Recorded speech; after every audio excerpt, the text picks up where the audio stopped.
que le 9 janvier 2013 à 12h37, Saat 12.37'de Sakine Cansız, Sakine Cansız, cofondatrice du Parti des Travailleurs du Kurdistan, PKK'nin qui est kurucularından, l'acteur du dernier révolte du peuple kurde, Kürt halkının son isyanının aktörü olan PKK'nin la du combat du peuple kurucularından kurde, et Fidan Doğan ve Leyla Şaylemez, Leyla la jeunesse Şaylemez, kurde, Kürt ont été gençliğinin assassinés ici, temsilcisi burada katledildi birinci katta.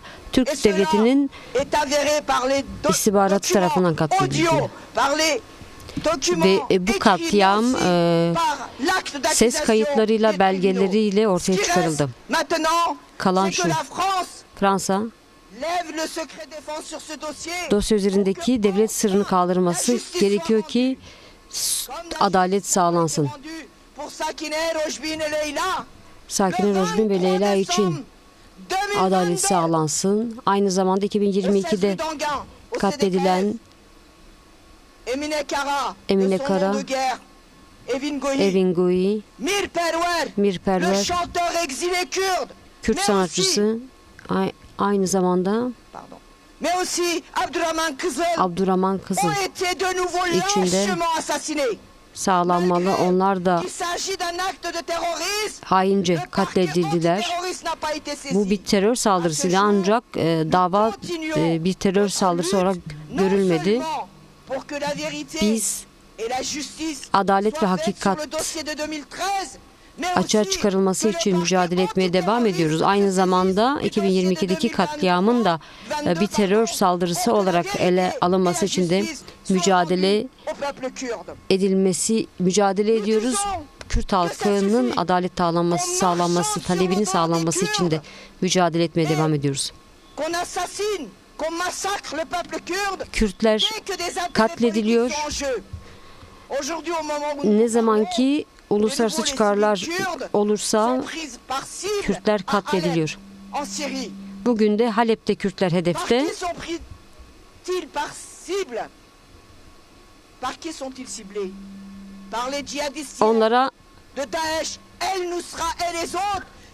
Onları hedef alan kim? Cihadist çeteler, El Nusra, Daesh gibi çeteler. Ve hala onlar bugün de insanların kafasını kesmeye devam etmekte. Hala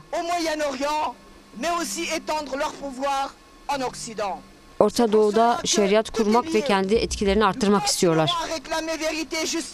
Adalet ve hakikat talebimizi Sakine Rojbin, Leyla için, Evin Goyi, Mir Perver, Abdurrahman Kızıl için de istiyoruz. Aynı zamanda Kürtleri kurban etme politikalarından vazgeçilmesini istiyoruz.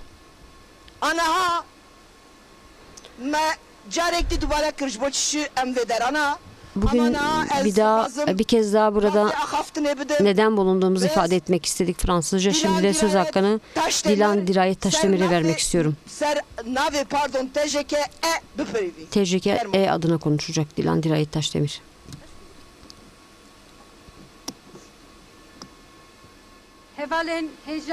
Değerli arkadaşlar, ben de bir kez daha Sara Rojbin ve Leyla şahsında, Mir Perver, Evin ve Abdurrahman Kızıl şahsında özgürlük mücadelesinde, kadın özgürlük mücadelesinde şehit düşenleri, hayatını kaybedenleri saygıyla anmak istiyorum. Onların anıları önünde eğiliyorum. Ben bu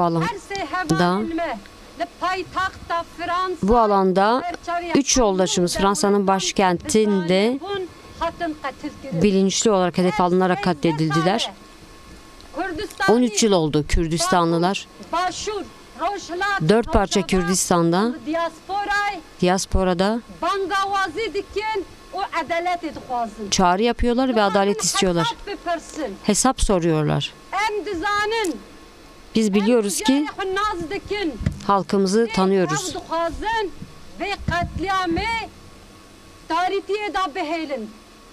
Katliamın karanlıkta bırakılmak istiyorlar, gizlemek istiyorlar. Bu katliam ne kadar karanlıkta kalırsa bu o kadar da yeni katliamların önünü açmaktadır. Eğer bu katliam açığa çıkarılsaydı, hesap sorulsaydı 2022'deki katliam yaşanmazdı. Biliyoruz ki bu saldırılarla kadın özgürlük mücadelesi, Kürt halkın özgürlük mücadelesi, halkların özgürlük mücadelesini yenilgiye uğratmak istiyorlar. Biz bu katilleri biliyoruz.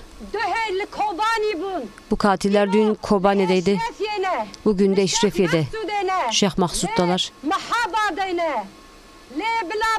Ama bilsinler ki Kürt ve Kürdistanlılar, özgürlük isteyenler, Kürt halkının dostları bu katliamları karşı direnişlerini büyüteceklerdir. Kürtlere tek bir yol bırakıyorlar. Diyorlar,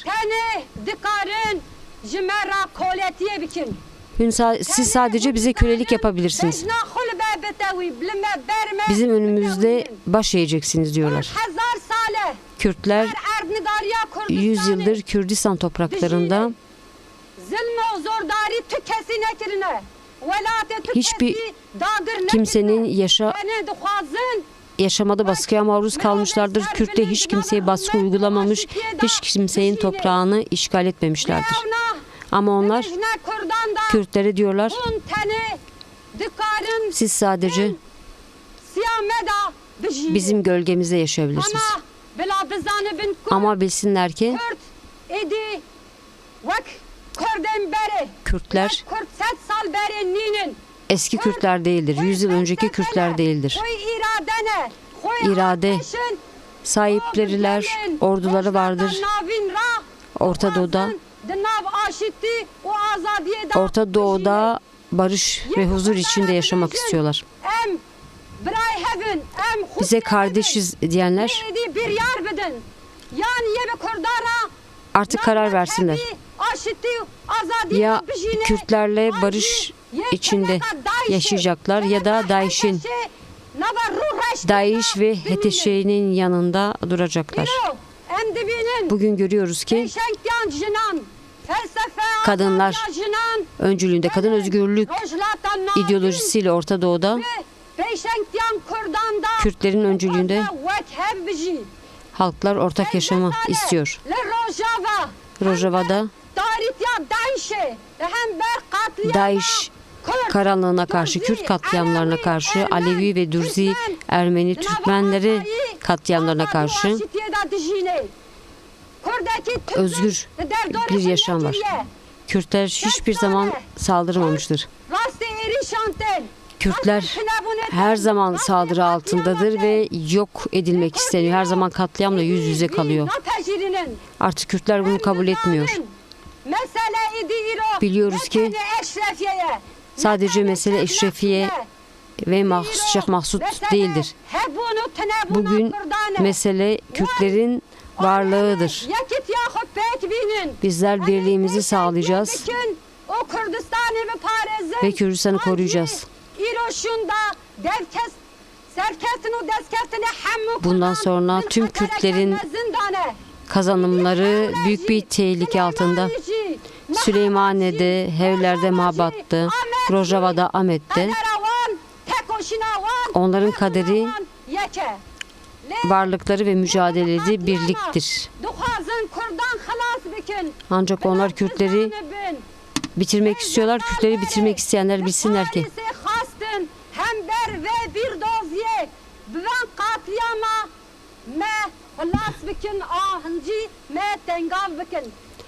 bundan 13 yıl önce Paris katliamıyla bizim ideolojimize saldırdılar ve bizi baskı altına almak istediler. Ama bilsinler ki Saraların, Rojbinlerin, Leylaların mücadelesi alanlarda milyonlarca kadının mücadelesidir. Orta Doğu'da Jinjiyan Azadi şiarıyla kadınların, gençlerin direnişidir. Bizler varlığımızı, birliğimizi gerçekleştirene kadar bu mücadeleyi sürdüreceğiz. Bugün Şeyh Maksud'da Halep'te direnenler, Rojava'da direnenler, Jinjiyan Azadi.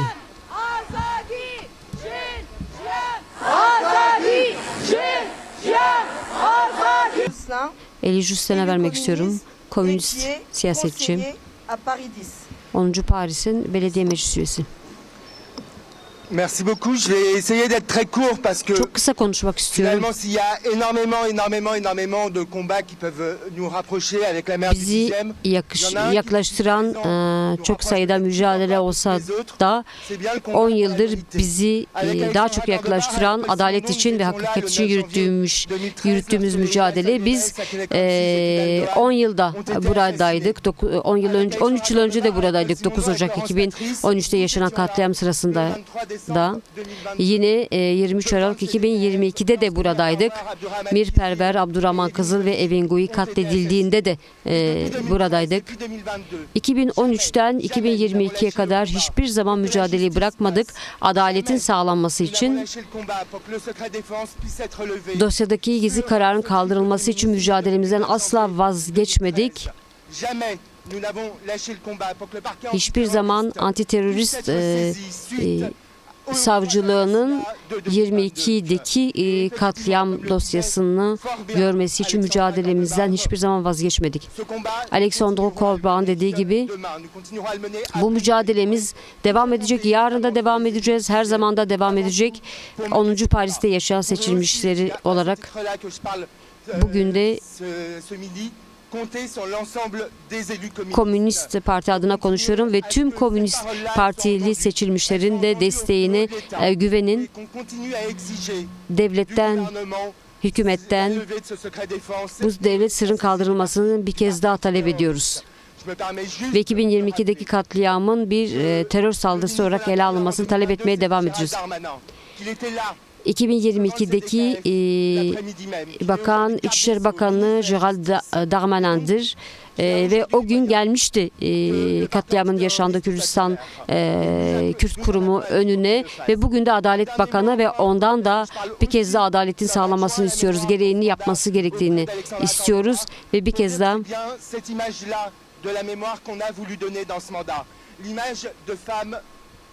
Alexandre Kordoban'ın yanındayız. Özellikle güçlü kadınların, mücadele eden kadınların bir mesajı vermek istedik. Sakine Cansis Fidan Doğan ve Leyla Şayramez gibi, Evin Gouy gibi onlar da halklarının özgürlüğü için mücadele etmekteydi. Bizler de 10. Paris seçilmişleri olarak onların yanında olmaya devam edeceğiz. Hiçbir siyasi cinayetin üstü kapatılmamalı. Teşekkür ederim. Merci.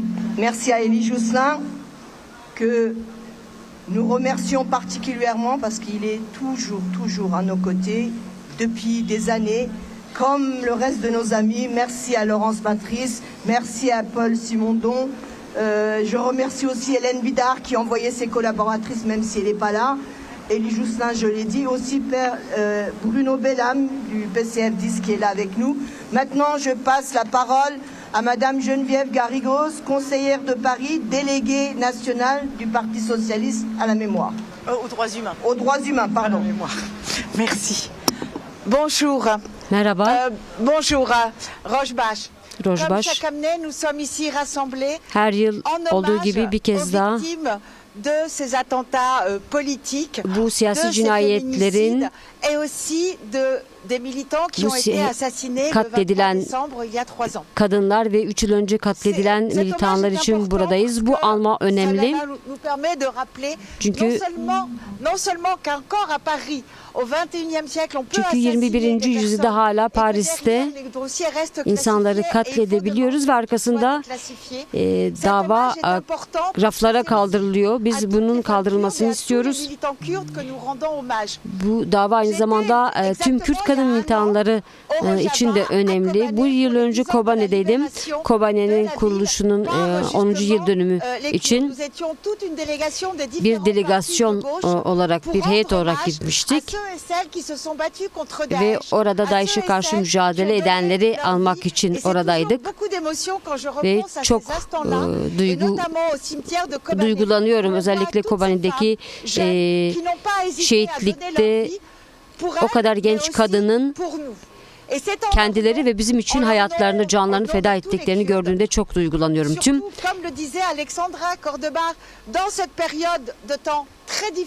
bu zor zamanda siyasi olarak zor bir süreçten geçmekteyiz. Avrupa'da aşırı sağ güçlenmekte ve Halep'te özellikle yaşananları gördüğümüzde zor bir süreçten geçtiğimizi ifade etmek istedim ve bugün burada sizinle Sosyalist Parti olarak dayanışma içinde olduğumuzu ifade etmek için buradayım. Adaleti talep etmeye devam edeceğiz. Jinjiyan Azadi. Merci beaucoup. Je suis désolée, je ne sais pas lequel de micro fait du bruit. Là, je voudrais appeler Laura pour France Kurdistan, s'il vous plaît. Frans Kürdistan adına Laura arkadaş konuşacak. La place aux jeunes.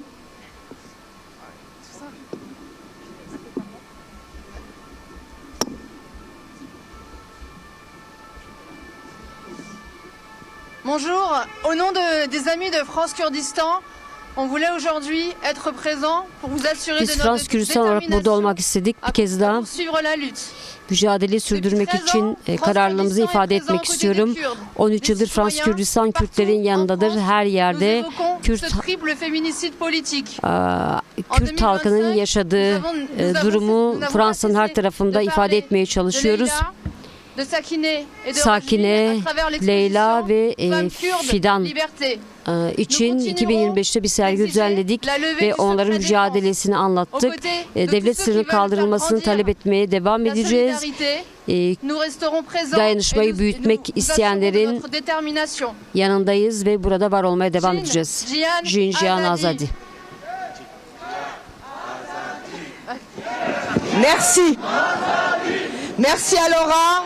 Merci à Sylvie Jean. Et par contre, l'ami, j'ai oublié le nom. David. Merci, David. Maintenant, je voudrais passer la parole à Monsieur va se présenter lui-même. J'ai oublié le nom. Pour la Ligue des droits de l'homme. İnsan Hakları Ligi'nden bir arkadaşa söz hakkı vereceğim.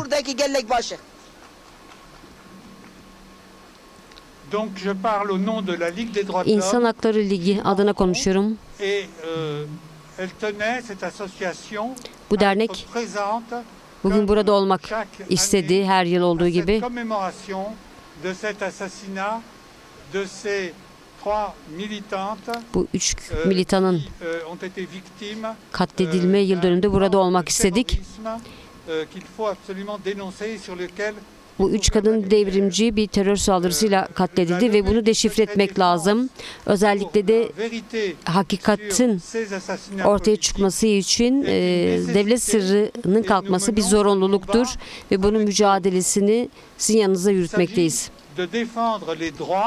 Bu tüm insanların haklarını savunmaktır. Özellikle de Fransa'da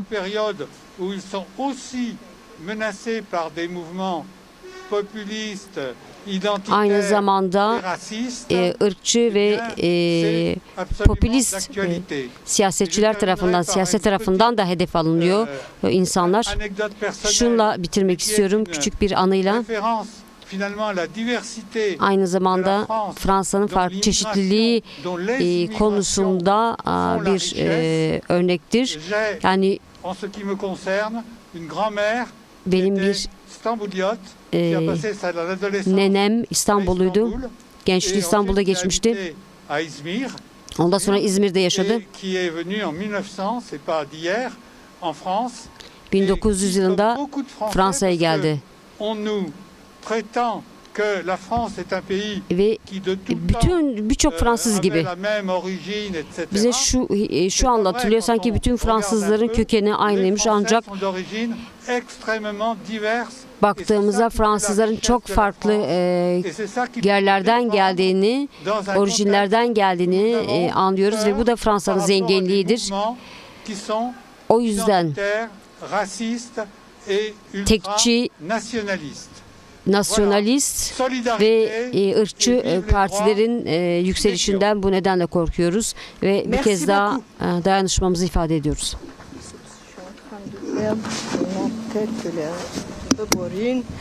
Maintenant, je voudrais passer la parole à notre ami pour le MRAP, s'il vous plaît. MRAP adına bir arkadaşa söz hakkı vereceğim.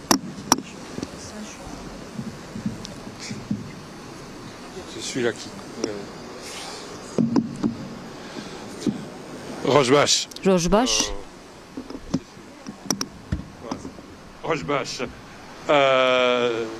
François Sautré, je parle pour François le MRAP. Sautré, MRAP adına Qui a une konuşuyorum. histoire particulière avec les Kurdes Kürtlerle que nous çok connaissons depuis özgün bir très longtemps, bien avant ilişkisi cet var. assassinat. Kürtleri biz çok uzun süredir tanıyoruz. Bu katliamdan önce de 24 tanıyorduk. heures près coûté la vie aussi à une de nos dirigeantes qui était là la veille avec Sakine. Katliam yaşanmadan bir gün önce, 24 saat önce bizim bir yöneticimiz de burada Sakine ve Rojbin ve Leyla'nın yanındaydı. Çok uzatmayacağım. Benden önce konuşanların aynısını söyleyeceğim. Biz adaleti istiyoruz. Bir yıl daha geçti ve bir kez daha buradayız ve bir kez daha hakikat ve adaleti talep ediyoruz. Gerçek ortaya çıkmadan adalet sağlanamaz ve devlet sırrı kaldırılmadığı takdirde gerçekler de açığa çıkmayacaktır. Buradayız bir kez daha çünkü 2022'de 3 kişi daha katledildi. Hala adalet ve gerçeği talep ediyoruz, hakikati istiyoruz. Özellikle de 2022 katliamında antiterör savcılığının devreye girmesini istiyoruz. Ancak maalesef Kürt halkı Halep'te çok zor saatler yaşamakta.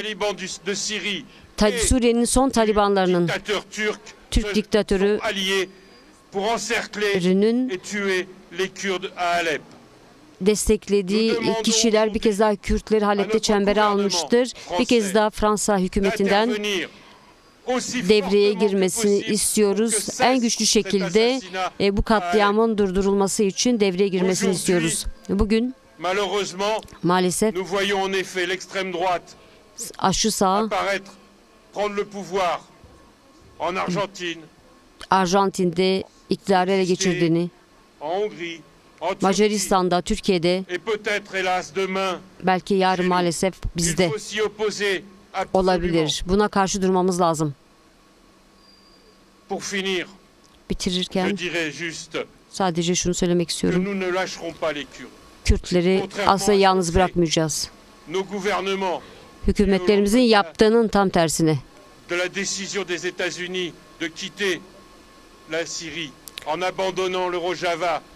ABD'nin Suriye'yi terk etme kararından hemen sonra DAEŞ'e karşı savaşan Kürtleri terk edip ve onları bu çetelerin ilk hedefi haline getirmesinden sonra hükümetimizi bir kez daha Rojava'daki Kürtleri desteklemeye çağırıyoruz. Teşekkür ederiz. Chers amis, değerli arkadaşlar, je vous remercie hepinize teşekkür ediyoruz.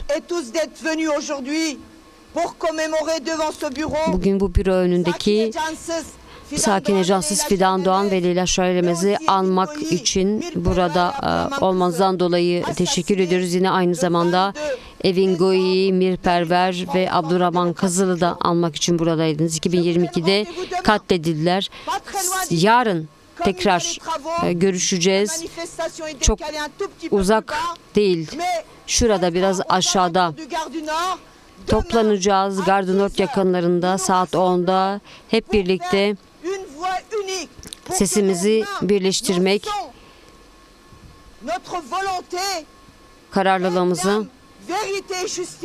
kararlılığımızla adalet ve hakikati talep etmek için Orada olacağız. Sakine Fidan ve Leyla için, Evin, Abdurrahman Kızıl ve Mirperver için de hakikati, adaleti talep edeceğiz. Aynı zamanda Halep'te katliam altındaki halkımız için de alanlarda olacağız. Yarınki eylemimiz hakikat ve adalet için olacak ve aynı zamanda Rojava'daki halkımıza bir destek eylemi olacak. Bu barbarlara karşı direnen halkımızın yanında olacağız.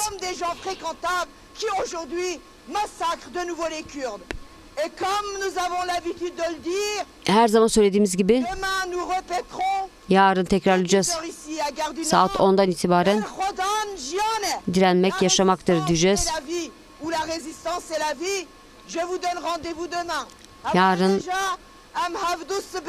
Yarın tekrar buluşacağız saat 10'da.